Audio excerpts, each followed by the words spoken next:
खबरों की भीड़ में भरोसा कायम रखना सबसे बड़ी चुनौती है। सच्चाई की कसौटी पर देश का विश्वास जीता है हमने। जी हाँ, हम हैं दूरदर्शन। तो आइए देखते हैं कैसे है और क्यों है दूरदर्शन देश का मोस्ट ट्रस्टेड न्यूज चैनल।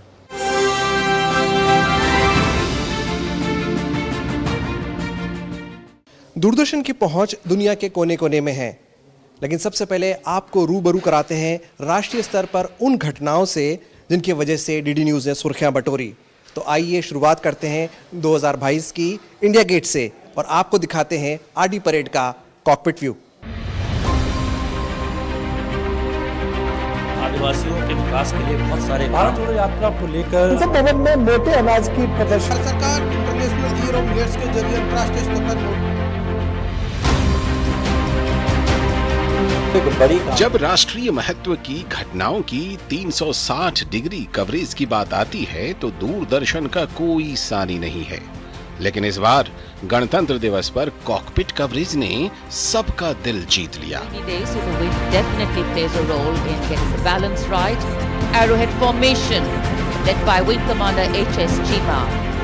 सलामी मंच के ऊपर होगी मेघना फॉर्मेशन। बदलते दर्शकों के पैटर्न के संकेत में डीडी के यूट्यूब नेटवर्क पर गणतंत्र दिवस कवरेज ने अपने टीवी नेटवर्क की तुलना में क्रमशः 2.6 करोड़ और 2.3 करोड़ अधिक व्यूज बटोरे। ये आंकड़े एक साथ दूरदर्शन नेटवर्क की पहुंच के पैमाने को दर्शाते हैं। इसे देश भर के 180 से भी अधिक चैनलों द्वारा कुल 3.2 बिलियन से भी अधिक टेलीविजन व्यूइंग मिनट तक बढ़ाया गया, जो इन दूरदर्शन दृश्यों को सुबह 9:30 बजे से दोपहर तक प्रसारित करता था।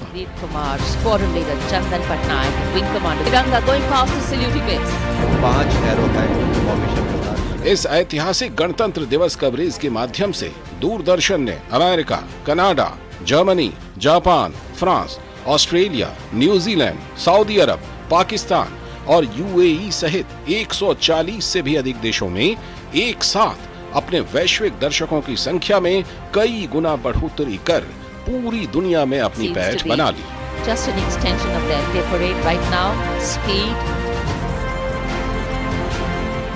भारत अपने पब्लिक ब्रॉडकास्टर पर सबसे ज्यादा भरोसा करता है और इसकी पुष्टि की है रॉयटर्स इंस्टीट्यूट और CSDS की एक हालिया रिपोर्ट ने। 2022 की इस रिपोर्ट से पता चला है कि दूरदर्शन और ऑल इंडिया रेडियो के न्यूज नेटवर्क पर लोगों को सबसे ज्यादा भरोसा है।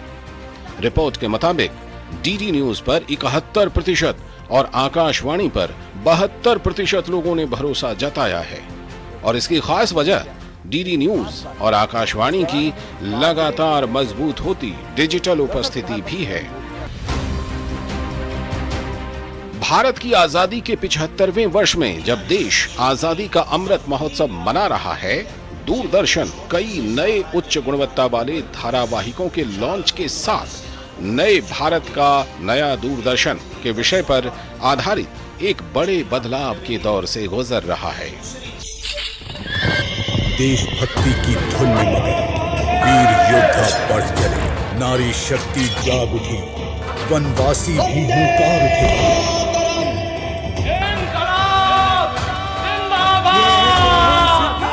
दूरदर्शन ने 14 अगस्त 2022 को डीडी नेशनल पर हिंदी में स्वराज भारत के स्वतंत्रता संग्राम की समग्र गाथा नामक एक मेगा ऐतिहासिक शो का प्रसारण किया। अपने प्राणों की लुटा देंगे सारी खुशियां, ये तुम मुझे खून दो, मैं तुम्हें आजादी दूंगा। स्वराज धारावाहिक का प्रसारण दूरदर्शन के रीजनल नेटवर्क के जरिए कई क्षेत्रीय भाषाओं में भी किया जा रहा है।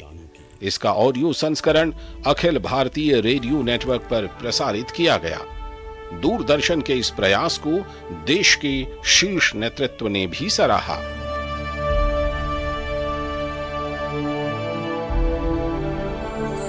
स्वराज भारत के स्वतंत्रता संग्राम की समग्र गाथा। दूरदर्शन पर एक स्वराज सीरियल शुरू हुई है। देश के आजादी के लिए, देश के स्वाभिमान के लिए हिंदुस्तान के कोने कोने में क्या संघर्ष हुआ, क्या बलिदान हुए, इस सीरियल में स्वतंत्रता आंदोलन से जुड़ी गाथाओं को बहुत विस्तार से दिखाया जा रहा है। आज की युवा पीढ़ी को ये स्वराज सीरियल पूरे परिवार ने देखनी चाहिए। दूरदर्शन ने अनेक विविध कार्यक्रमों के माध्यम से समय समय पर देश को झंझोड़ने का काम किया है, देश को संस्कारित करने का काम किया है, भावनाओं को उद्वेलित कर कर उसको चैनलाइज करने का भी काम किया है और अंततोगत्वा सज्जन शक्ति के संग्रह का भी काम दूरदर्शन ने बहुत तरीके से किया। दूरदर्शन ने और इंडिया रेडियो ने भी भारत के नायकों की जिन्होंने हमें आजादी दिलाने में बहुत बड़ी भूमिका निभाई, उन पर भी 550 से ज्यादा ऐसे नायकों पर आज तक टीवी पर भी और रेडियो पर भी उनके जीवन पर प्रकाश डालने का काम किया है। स्वराज एक अनूठा प्रयास है। हमारे जो देश के युवा हैं उनको जानना चाहिए कि स्वतंत्रता के संग्राम के लिए हमारे स्वतंत्रता सेनानियों ने क्या बलिदान दिए। उससे जो एक इंस्पिरेशन मिलती है तो युवा पीढ़ी को भी कुछ करने की आगे इच्छा उसके अंदर भी जागृत होनी चाहिए और देश के इतिहास पे गौरव अनुभव करना चाहिए। दूरदर्शन डीडी न्यूज चुनावी कवरेज में डीडी कॉन्क्लेव की अहम भूमिका रही। अकेले उत्तर प्रदेश में 8 डीडी कॉन्क्लेव आयोजित किए गए। इतना ही नहीं, गुजरात, हिमाचल सहित देश के अन्य राज्यों की विधानसभा चुनावों के दौरान डीडी कॉन्क्लेव के जरिए चुनावी गणित का सटीक आकलन किया गया। दोनों लोगों ने छोटे दल नहीं बनाए होते।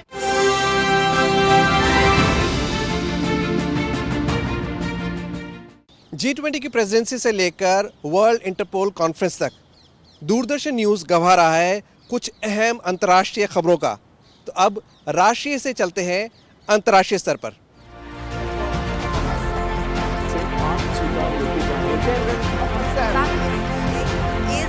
प्रसार भारती के अंग्रेजी समाचार चैनल डीडी इंडिया ने टीवी और डिजिटल दोनों पर अभूतपूर्व वृद्धि दर्ज की है। चैनल ने हाल ही में YouTube पर 2 लाख ग्राहकों को पार कर लिया है। टीवी पहुंच के मामले में डीडी इंडिया देश का नंबर 1 अंग्रेजी समाचार चैनल है। BRC के नवीनतम आंकड़ों के अनुसार डीडी इंडिया 8 मिलियन से भी अधिक दर्शकों तक पहुंच गया, जो अंग्रेजी समाचार चैनलों में सबसे अधिक है।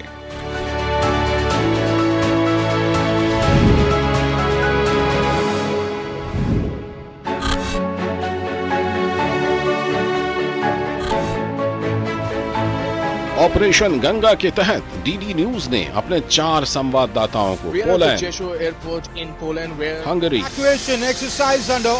Romania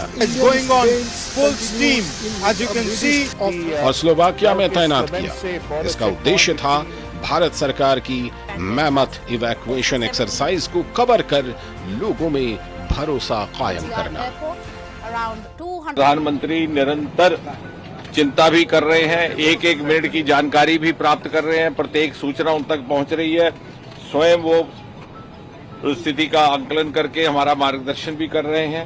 We have all prayed as a nation for your safe return, and I'm grateful that the prayers of your family and the entire country have been heard. I bring to you the blessings and best wishes of the Honorable Prime Minister. Finally अब ये दिल्ली पहुंच गए हैं और इनके साथ है तिरंगा। इस तिरंगे ने हमारी जान बचाई है। तिरंगे के सहारे ही हम वहां से निकल पाए हैं।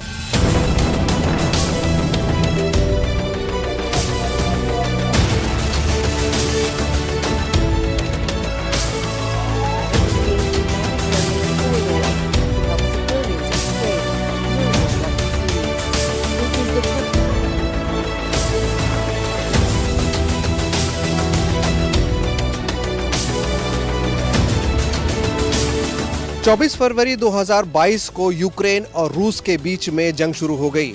चारों तरफ अफरा तफरी का माहौल और वहां फंसे स्टूडेंट्स, जो भारतीय स्टूडेंट्स थे, वो भारत सरकार की तरफ उन्होंने लगाई मदद की गुहार। ऐसे में मोदी सरकार ने रिस्पॉन्ड किया और ऑपरेशन गंगा की शुरुआत हुई। डीडी न्यूज़ ने भी अपने 4 रिपोर्टर्स को अलग अलग देशों में तैनात किया और पूरा इवैक्यूएशन का उन्होंने जो प्रोसेस है उसको कवर किया। मेरे साथ हैं मेरे कुछ साथी जिन्होंने इस क्राइसिस सिचुएशन को कवर किया 1 महीने तक। हम शुरुआत करेंगे अमृतपाल से। अमृतपाल का लोकेशन रहा हंगरी। अमृतपाल, जब आप वहां पर पहुंचे तो किस तरह का माहौल था और ये कितना चैलेंजिंग था आपके लिए इस क्राइसिस सिचुएशन को कवर करना? देखिए, जैसे आपने कहा कि 26 फरवरी को ये ऑपरेशन गंगा शुरू हुआ, 24 तारीख को जंग लग गई थी। उसके एक आधे दिन बाद एयर स्पेस यूक्रेन की क्लोज कर दी गई थी। ये हो रहा था कि क्या जंग कवर करने के लिए आप यूक्रेन कैसे पहुंचे। पहले मकसद ये था जो दूरदर्शन की टीम का, कि डीडी न्यूज़ की टीम का, कि हम लोग यूक्रेन जाएं, पर एयर स्पेस कंट्रोल क्लोज हो गई थी। मिनिस्ट्री ऑफ एक्सटर्नल अफेयर्स, वहाँ की एम्बेसी एडवाइजरीज इशू कर रही थी कि इंडियन नेशनल्स सब यहाँ से चले जाएं यूक्रेन से। पर बहुत बड़ी स्टूडेंट्स की तादाद थी, भारतीय स्टूडेंट्स की, जो वहाँ थे। अब बमबारी शुरू हो गई कई, खासकर खार्किव जो वेस्टर्न, जो रशिया के साथ लगते एरियाज़ हैं, वहाँ पर ईस्टर्न एरियाज़ जो हैं यूक्रेन के, और रशियन का वेस्टर्न बॉर्डर, बहुत भारी बमबारी हो रही थी। लोग जो स्टूडेंट्स थे मेट्रो स्टेशंस पर के नीचे जाके पनाह ले रहे थे। निकलने का कोई ज़रिया नहीं था। कुछ लोगों के पास जो ज़रिया था वो निकल पा रहे थे, खास करके जो वेस्टर्न फ्रंट पे थे, जहां अभी बमबारी और जंग बहुत ज़्यादा तेज़ नहीं हुई थी। तो इसी दौरान भारत सरकार ने ये डिसाइड किया कि ऑपरेशन गंगा लॉन्च किया जाए। और जो 4 नेबरिंग वेस्टर्न कंट्रीज़ हैं यूरोप के, हंगरी, पोलैंड और 2 और, वहाँ कैबिनेट मंत्री, प्रधानमंत्री मोदी ने अपनी काबीना के मंत्री भेजे।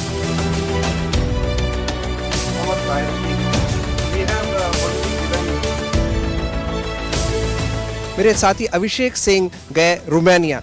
रोमानिया में जब आपने लैंड किया तो किस तरह के हालात थे? अमृत ने बताया काफ़ी अफरा तफरी का माहौल था और एक्सपेक्टेशन अचानक स्काई राइज।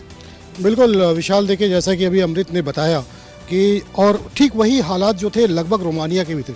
8,000 से ज़्यादा स्टूडेंट्स जो हैं रोमानिया के रास्ते भारत लाए गए ऑपरेशन गंगा के तहत। लेकिन अगर व्यवस्थाओं की बात करें, अगर इस ऑपरेशन गंगा की बात करें, तो ये जो हमारे स्टूडेंट्स, जो इंडियन स्टूडेंट्स फंसे हुए थे यूक्रेन के अंदर, उनके लिए ऑपरेशन गंगा में जिस तरीके से गवर्नमेंट ऑफ इंडिया ने कंट्रीब्यूट किया, चाहे वो वहाँ के यूक्रेनियन पार्ट हो, रशियन पार्ट है, इन दोनों को किस तरीके से कोऑर्डिनेट करके अपने लोगों को सिर्फ पैसेज दे करके निकालने का, ये तारीफ़ काबिल कहूँगा मैं इसे। और ख़ास तौर पे इसमें जो एक ट्राई कलर हमारे जो तिरंगे का जो रंग दिखा, वो आप जान सकते हैं कि एक तिरंगे का बस के ऊपर, गाड़ियों के ऊपर जब तिरंगा लगा होता था तो उसे कोई टारगेट नहीं करता था, चाहे वो यूक्रेनी हो या फिर रशियन आर्मी हो, उस पर वो बिल्कुल उसे सेफ पैसेज दिया जाता था। और यहाँ तक कि उनके पासपोर्ट भी अगर इंडियन वो बताते थे तो चेक नहीं किया जाता था, कारण था कि वो तिरंगा लगा होना।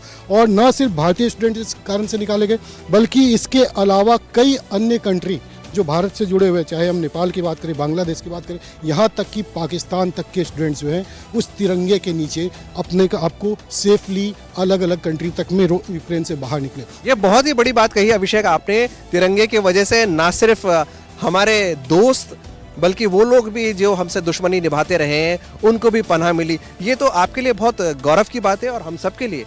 बिल्कुल, जब हम स्टूडेंट से बात करते थे, ना सिर्फ तमाम इंडियन स्टूडेंट से, जबकि जो बाहर के स्टूडेंट से जब हम लोग मिलते थे तो वो कहते थे कि इंडिया के अंदर क्या चेंज आया है। एक जो पहचान इंडिया की बदली है पिछले कुछ वर्षों में, अगर आप देखेंगे तो इंडिया ने ट्राई कलर का क्या पहचान बनाया इंटरनेशनली। या आप सोचो कि ना सिर्फ एशियन कंट्रीज़ की हम बात करें, जो दूसरे देश के भी लोग हैं, जो दूसरे देश के भी स्टूडेंट्स हैं, वो भी निकले।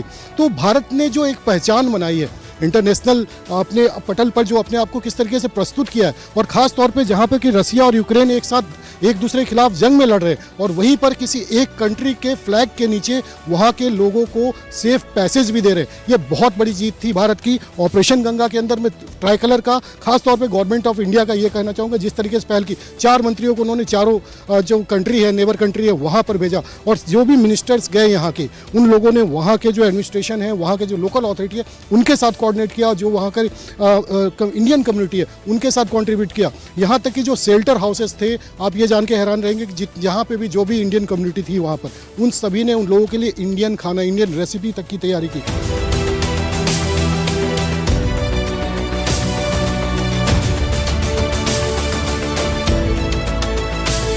रमेश, अभी अभिषेक ने कहा ट्राई कलर का, बताया कि क्या करिश्मा था ट्राई कलर का। विशाल, जैसे अमृत और अभिषेक ने बताया, मूलतः तो हम देखा जाए, हम इवैक्यूएशंस की बात हो तो हम हमेशा से भारत करता आया है, अपने लोगों को सुरक्षित वापस घर लाया है, चाहे वो येमेन रहा हो, लेबनान रहा हो, इराक रहा हो, कुवैत रहा हो, और यूक्रेन में वही देखा गया। लेकिन एक जो मूलभूत फ़र्क ये था कि यूक्रेन में प्राइमरीली इंडियन स्टूडेंट्स की तादाद ज़्यादा थी, ना कि फैमिलीज़ की, women and children, and they were young adults. और जो एक बेसिक चीज़ जो हमारा फिलॉसफी था कि सबको वापस सेफली लाना है, we leave no one behind. और एक कॉन्ट्रास्टिंग में आपको इन्फॉर्मेशन देना चाहूँगा कि यूएस जैसे सरकार ने अपने लोगों को कहा कि आप वक्त रहते वहाँ से निकल जाएं, हमसे उम्मीद मत करिए कि हम आपको आके एक एक लोगों को, हमारे नागरिकों को सुरक्षित वापस घर लाएंगे। इन कॉन्ट्रास्ट इंडियन गवर्नमेंट ने ये किया कि वेरी ऑर्गेनाइज तरीके से एट मल्टीपल लेवल्स, हमारी सरकार, हमारे विदेश मंत्रालय, उनकी विदेश मंत्रालय, हमारी एम्बेसी वहाँ पे और इनकी एम्बेसी दिल्ली में, कोऑर्डिनेशन, लॉजिस्टिकल से मैमथ एक्सरसाइज। इसके बावजूद भी सिविल एयरक्राफ्ट, मिलिट्री एयरक्राफ्ट से स्लोवाकिया जैसे छोटे देश से हम करीब हज़ारों की संख्या में स्टूडेंट्स को वापस लाएं।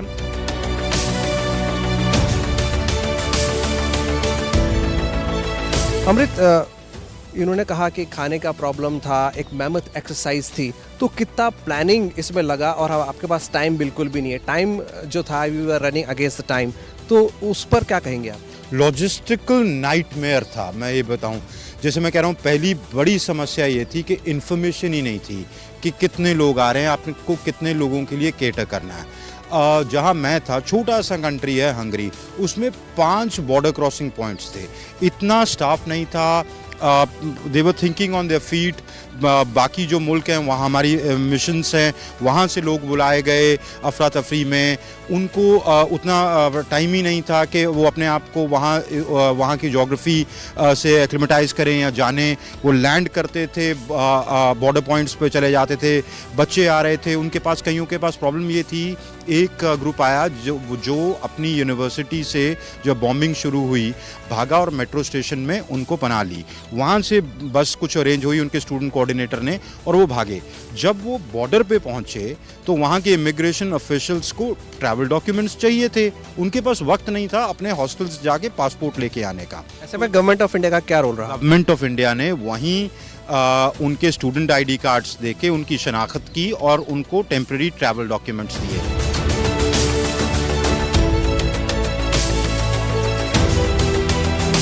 आपका क्या एक्सपीरियंस रहा, ख़ास तौर से अगर हम प्राइम मिनिस्टर मोदी की बात करें, इंडियन लीडरशिप की बात करें, लोगों का कितना विश्वास था उनके ऊपर? बिल्कुल विशाल, देखिए जैसा कि अमृतपाल और रमेश भी बता रहे थे कि किस तरीके से हंगरी में, स्लोवाकिया में किस तरीके से गवर्नमेंट ने काम किया, रोमानिया भी बिल्कुल उसे छूता नहीं है। सुचेवा जो एयरपोर्ट है वो दशकों से बंद पड़ा हुआ था, जो कि बॉर्डर से तकरीबन सिर्फ 40 किलोमीटर दूर था।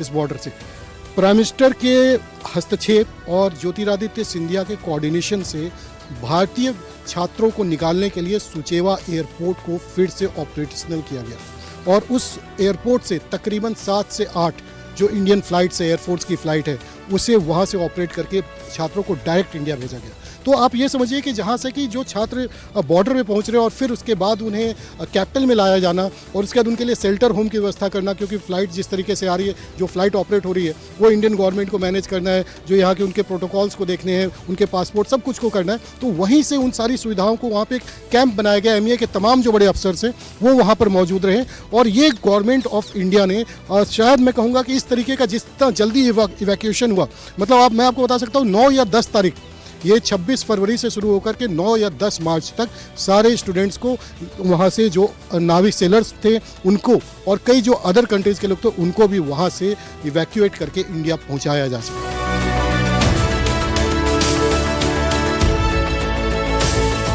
अभिषेक और अमृत ने एक बात कही, एक तो विश्वास भारत सरकार के ऊपर और एक दूसरे देशों का मोदी सरकार पे, leadership of prime minister Modi पर विश्वास कि जब इनके लोग इवैक्यूएट हो रहे हैं तो हम कोई अटैक नहीं करेंगे। एक फॉरेन डिप्लोमेसी के ऊपर आप क्या कहेंगे?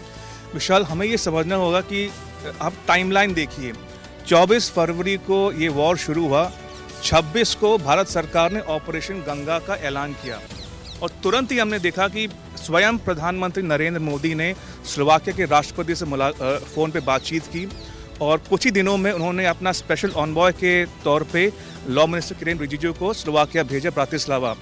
और चूंकि बड़ा छोटा मिशन है तो 5 या 6 लोग मैक्सिमम थे वहाँ पे, लेकिन उसके बावजूद भी in spite of the constraints उन्होंने अपनी पूरी जी जान लगा दी ताकि इमीडिएटली जितने बच्चे आ रहे हैं उनको सुरक्षित पहले तो बॉर्डर से कैपिटल सिटी लाए और वहाँ से फिर हिंदुस्तान वापस लाया जाए।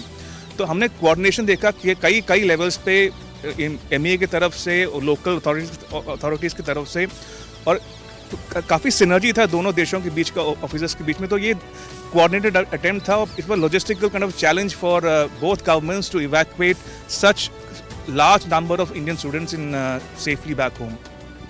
तो आपने सुना, एक चैलेंज था, एक मैमथ चैलेंज था जिसे मोदी सरकार ने पूरा किया, और ये बताता है भारत के लीडरशिप को हम विश्व गुरु बनने के राह पर चल पड़े हैं। हमारा जो मकसद था, हमारा यानी दूरदर्शन न्यूज़ का जो मकसद था, वो सुर्खियां बटोरना नहीं था, लोगों की तकलीफ़ें दिखाना नहीं था, लेकिन तकलीफ़ में फंसे हुए लोगों को सुरक्षित निकाल लाना, ये हमारा मकसद था। लेकिन बात सिर्फ रूस और यूक्रेन की लड़ाई की नहीं, क्राइसिस सिचुएशन आई श्रीलंका में, और फिर मेरे काबिल दोस्त अमृत पाल वहाँ पर गए और उन्होंने उसको कवर किया।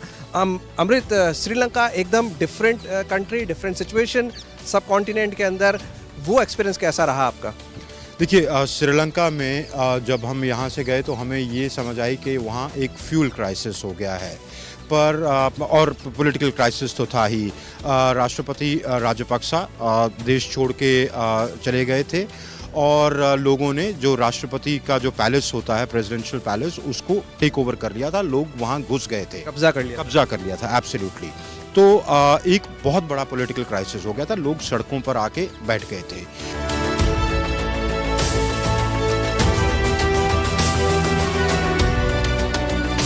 आम लोगों का इंडिया के प्रति किस तरह का माइंडसेट था? देखिए, इंडियंस उस वक्त क्या कर रहे थे, इंडियंस रीच आउट कर रहे थे। इंडियंस उनको तेल पहुंचा रहे थे, इंडियंस उनको खाना पहुंचा रहे थे। इंडियंस मतलब इंडियन सरकार उनको खाना पहुंचा रही थी। क्राइसिस सिचुएशन में दूरदर्शन को आप रिप्रेजेंट कर रहे थे, ये कितने बड़े गर्व की बात थी आपके लिए? देखिए, भारत के जो पब्लिक ब्रॉडकास्टर को आप रिप्रेजेंट कर रहे हैं, वहाँ से रिपोर्ट कर रहे हैं, आपको लोगों की सेंसिटिविटीज़ देख के चलनी पड़ती हैं। मेरे लिए तो ऑफ कोर्स गर्व की बात है कि मैं कॉन्फ्लिक्ट जोन्स में जाऊं और रिपोर्ट करूं, मुझे वो अच्छा लगता है, और मैं दूरदर्शन को रिप्रेजेंट कर रहा हूं। और मुझे ये भी पता था कि दूरदर्शन के सिवा मैं भारत को भी एक तरीके से रिप्रेजेंट कर रहा हूँ।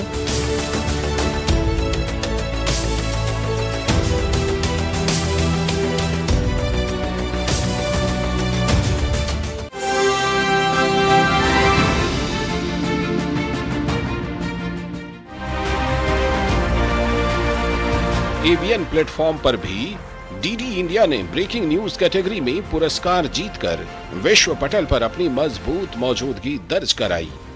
The outstanding coverage breaking news goes to TVRI Indonesia and DDI India. The breaking news coverage of a helicopter crash in which India's first Chief of Defence Staff, General Bipin Rawat, lost his life. DD India को ये award CDS Bipin Rawat के chopper crash coverage के लिए मिला। खेलों के मामले में भी दूरदर्शन का कवरेज आला दर्जे का रहा।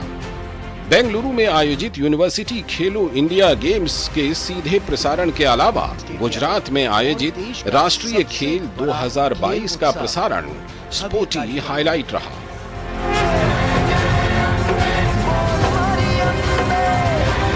सात 7,000 से अधिक खिलाड़ी। The hosts, Gujarat, including the field, standing up to applaud. This is the biggest contingent so far. इसके साथ ही फीफा अंडर 17 फॉर विमेन के सीधे प्रसारण ने भी सुर्खियां बटोरी। एक चैलेंज था हमारे लिए, गेम्स को कवर करना आसान नहीं होता है, हर बॉल का मूवमेंट लेना, स्विमिंग, उसमें जो है आप किस तरीके से जो है कैमरा एंगल को रखते हैं। तो सबसे पहले हमने जो था खेलो इंडिया यूनिवर्सिटी गेम्स किए कवर, जो कि बेंगलोर में हुए थे, और सारा इन हाउस कवरेज था। the President of Mauritius. Our continued coverage of The Guardian. The world over, DD India started showing you those visuals. इस बार का अंतर्राष्ट्रीय योग दिवस डीडी इंडिया के लिए बहुत खास रहा। पूरब में न्यूजीलैंड से लेकर पश्चिम अमेरिका तक सूरज की यात्रा के साथ साथ अलग अलग देशों में आयोजित किए गए योग के कार्यक्रमों की 24 घंटे लाइव कवरेज के साथ एक नया कीर्तिमान स्थापित किया गया। इसका नाम था guardian ring.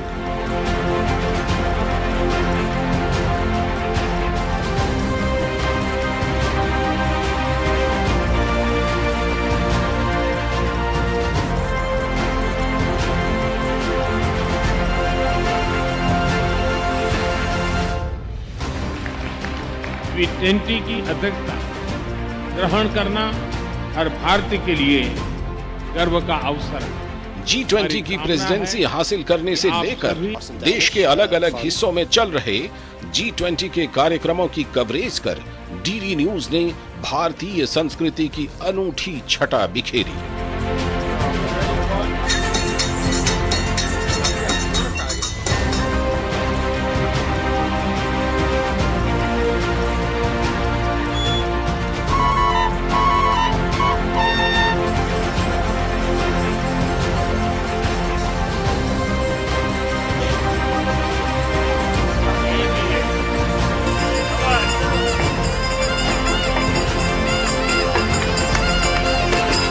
Asia Pacific broadcasters की दिल्ली में आयोजित जनरल असेंबली से लेकर वर्ल्ड इंटरपोल कॉन्फ्रेंस तक दूरदर्शन हर मौके पर मौजूद रहा।